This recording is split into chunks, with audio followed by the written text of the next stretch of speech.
On the line, I have, once again, Dr. David Imhotep, author of this fantastic book, The First Americans Were Africans, Documented Evidence.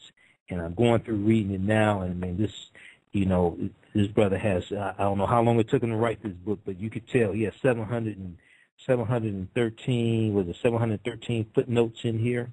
And, it's a ton of information in this book. So, 713 exactly. So if you don't have it, you can get it from historictruth.info. But to tell us about his upcoming lecture in Detroit, September 15th, 3 p.m. to 7 p.m. at Nanny's Knowledge Cafe, we have back on the show once again Dr. David Imhotep. All right, Hotep, brother, how you doing tonight? I'm very well, and you? Oh, I'm all right, brother. I'm all right. Just going through here reading this book, man. How long did it take you to write this book? 4 years. 4 years. Okay. Yeah, but man, you have a ton of information in here, and I had to actually get the actual book because I have it on Kindle, and it's not the same. I go through and highlight. I do research, so I'm not sitting there. I ain't reading 50 Shades of Grey, something like that. Man, this is some research I'm doing. So I need book the are you actual talking book. About? Your book, First Americans Were Africans. Yeah, I have the Kindle version, and I read it on my computer, but it's not the same thing, man. I need the actual book. Okay. You see, so yeah, that's one of the reasons why I had to order it, brother. But you have a ton of information, man. I've just been going through here and been blown away by it. So hey, for the family who we have a lot of people talking about the event. Nandy says people are calling about it also. So for people who may not be familiar, and also the presentations I've been doing here in Detroit. I've done, I think, 5 presentations maybe in the past 2 months. I did 2 presentations at the African World Festival a couple of weeks ago. I did a presentation last weekend at the Truth Bookstore. Beautiful. And I think I've done, and then my series, The Media's Deliberate Destruction of the African American Family, at the beginning of it, I introduced them to some history that they haven't heard before. So I play that interview that you did on WKRP in Cincinnati, and they're blown away by the information. And I showed them the article from the New York Times that talks about Africans sailing to the island of Crete 130,000 years ago. And they never heard any information like this before, most of them.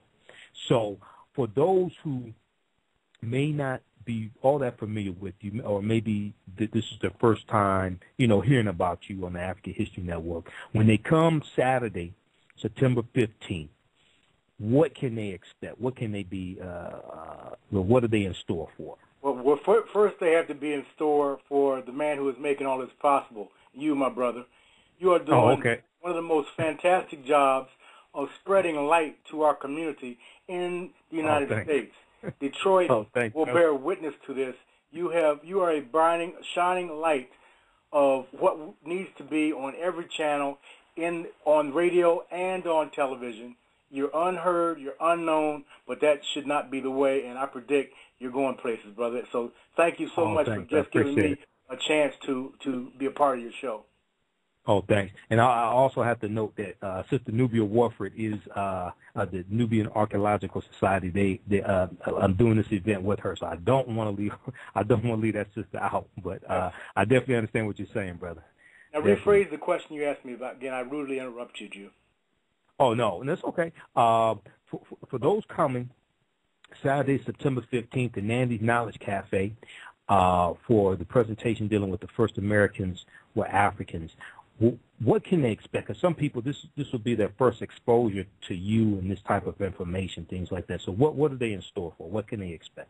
Okay, I made a little cartoon, and as a matter of fact, I put the cartoon.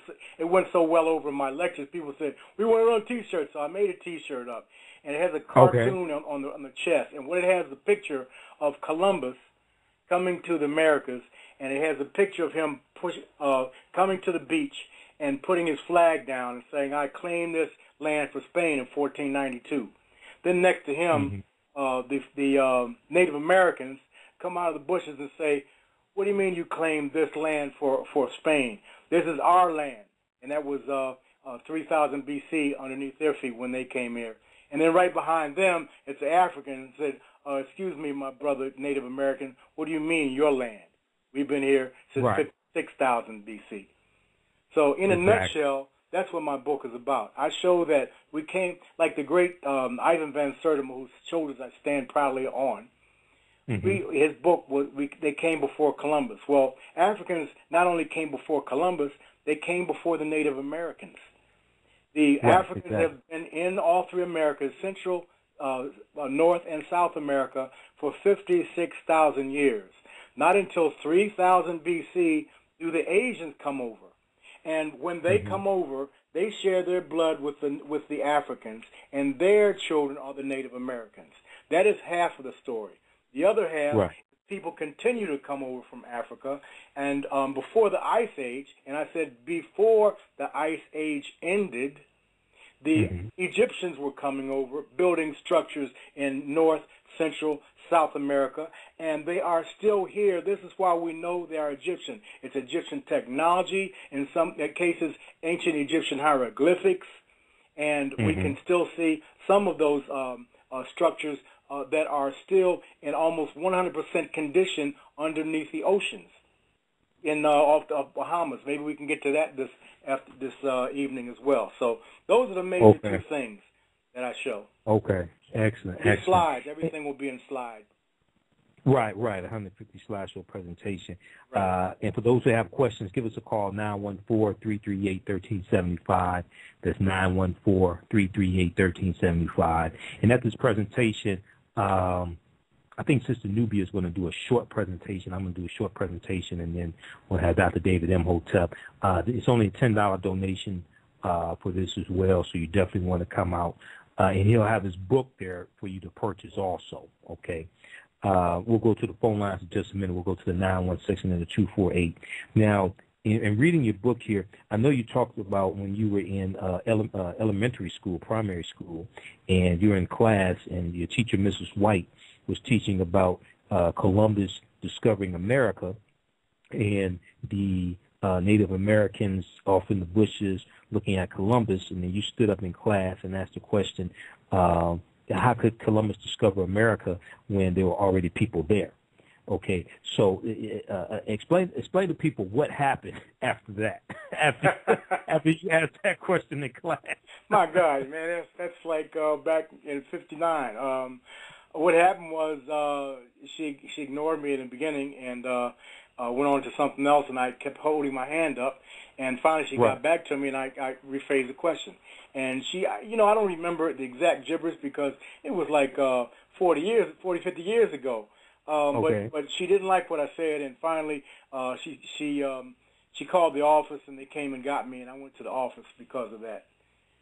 And you had to go to the principal's office because you asked a question that she couldn't answer. Exactly. Either she couldn't answer, or she did not want to answer. Because the picture clearly showed Native Americans looking out of the bushes.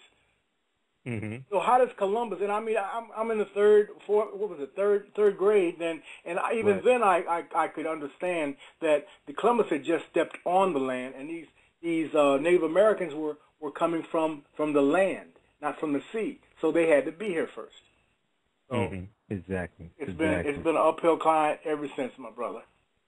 Right, I totally understand that because you're turning everything upside down. Everything that they believe, well, a lot of what they believe is it comes out not to be true. Okay, so you're flipping things upside down. Now, also, we have to back our evidence, not facts, because facts change. Let's say, like yesterday, the fact was it was raining. Today, the fact is that it's sunny. It's no longer raining. So facts change. So you have to base, as I was taught when I was getting my PhD, you have to base everything on evidence. When you base things on evidence, as they do on CSI and in courts, evidence does not change. So you base your things on evidence. My book is written with footnotes. You can take back all the different points I say. It's backed up by books. And also, I was just blessed 2 weeks ago in L.A. being awarded the International Literary Award for my book by the Global E-Book Awards. So that's a wonderful testament to the scholarship that went into this, and the people who helped me with this information, and our most importantly our ancestors who lived it, who were these great, incredible sailors, who were these great, incredible astronomers. And when they got over here after sailing and following the stars, building incredible feats, great, gigantic pyramids, as we see in Mexico and in South America. We don't talk about the pyramids in South America. These structures that are now under the sea as well as on the land. So, yes, we have a lot to be proud of. But first, we have to know that we did it. Exactly. Now, explain to us again the difference between facts and history, facts and evidence. The reason why I say that is because some of us are under the impression that evidence are facts and facts are evidence. What's the difference between the two? Okay, facts change. Evidence does not change. As I said before, a fact is the weather yesterday, it was raining. But the facts today change because the fact is it's now raining. The sun's not shining. It was raining yesterday, but in fact it changed. It's sunny today. So you can't make it rain when the sun is out. So facts change, but the evidence does not change. The evidence by the swollen rivers show that we must have had rain yesterday, but the evidence today, we look up in the sky, we see this big yellow sun. That evidence shows that the sun is shining. So evidence never changes, but facts change, unless you're someone named Romney, and then evidence does change. Right. Excuse me, I'm sorry. Exactly. Exactly, man. I just talked before you came on, man. I talked about Pinocchio, you understand boy, about man, the Paul facts Ryan. and evidence now. Yeah, I understand. Definitely, okay. Whenever anyone's arguing or has a discussion, stick to evidence, and you cannot be overcome. You cannot lose an argument if you base your argument on evidence. Okay. The evidence is like the hard things, archaeological or things like something like tangible. Artifact. Exactly. Okay. Evidence. Okay. Now, also in the book, you talk about how back in 1974, the Cairo Conference, something very important. A lot of people don't know about this because even to this day, some African Americans still ask, were the Egyptians black or were the Egyptians African, things like that. And if you watch the History Channel enough, you'll ask that question yourself also when you look at the Arabs they have portraying ancient Egyptians on the History Channel. Shameful. Yeah, exactly. And they do have some good information on the History Channel, but, I mean, that stuff is just ridiculous. But you talk about how at the 1974 Cairo Conference, Dr. Sheikh Anta Diop of Senegal and Dr. Théophile Obenga of the Congo, how they dealt with the issue of ancient Egyptians being black, whether they were black or not. Tell us about that, because a lot of people haven't heard this, but it's very important. Okay, the invitations were given out, and they had 23 white scientists, and they only had 2 black ones, so they were sure that they would be trampled. I mean, even if it's just 4 or 5 to 2, they would be trampled. 22, 23 to 2, no. These white folks brought their papers. Right. Brothers not only brought their papers, they brought a whole big, gigantic steamer trunk full of artifacts to show and to prove their point. Okay? The evidence stood for the night. And at the end of the week-long conference, they finally had to say, okay, yes, we do agree that the first Egyptians were black. But there was one fella, one very frustrated European jumped up and said, yes, but even though they were black, they were white. Right, exactly. In other words, they were whites with a very dark suntan. I mean, give it up. Exactly. It's over. There's no such thing as race. There's just one race that just happened to begin in Africa. Right. And it was interesting. It was interesting that he made that comment. They couldn't come to the realization, but it also shows how they haven't. It also shows their lack of understanding of history as well. They haven't gone far back enough in history to understand that there was a time when African people ruled the world. We were the only ones here. Europeans were not in existence yet, and that's no slight against them. We're just stating We're just dealing with evidence.